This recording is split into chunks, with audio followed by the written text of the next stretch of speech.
Ayon sa konstitusyon, walang private property na pwedeng kunin ng gobyerno without just compensation. Ibig sabihin, hanggat hindi ka binabayaran, bawal nilang kunin. So hanggat wala pang bayad sa'yo, bawal dapat silang pumasok. Ngayon, kung hindi pa sila nagbabayad sa'yo at pinipilit lang maglagay ng materialis doon, i-entrada ang kanilang equipment doon, pwede mo silang palabasin kasi hindi pa sila nakakapasok. Ngayon, ano ang pwersa na pwede mong gawin para mapalabas sila? Sabi ng Civil Code, pwede kang gumawa ng pwersa na sapat para hindi sila makapasok.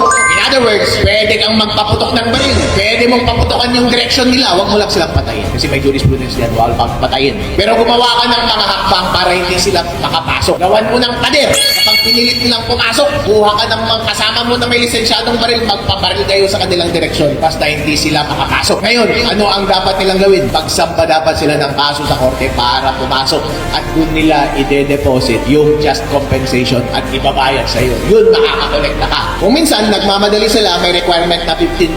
Ide-deposit nila, ibibigay nila yung 15% sa iyo, makakapasok na sila. Pero hintayin mo muna yung order ng court bago mo sila papasukin at medyo matagal-tagal yan. Dahil matagal yung kaso, may hirapan sila, magandang pressure yun para magbayad ka agad sila ng 100%. Ngayon, pag nagbayad sila ng 15%, binigyan ka ng order na umalis doon, papasukin sila. Ayun, papasukin mo sila. Ngayon, problema mo na ipagpatuloy yung kaso at singilin yung remainder.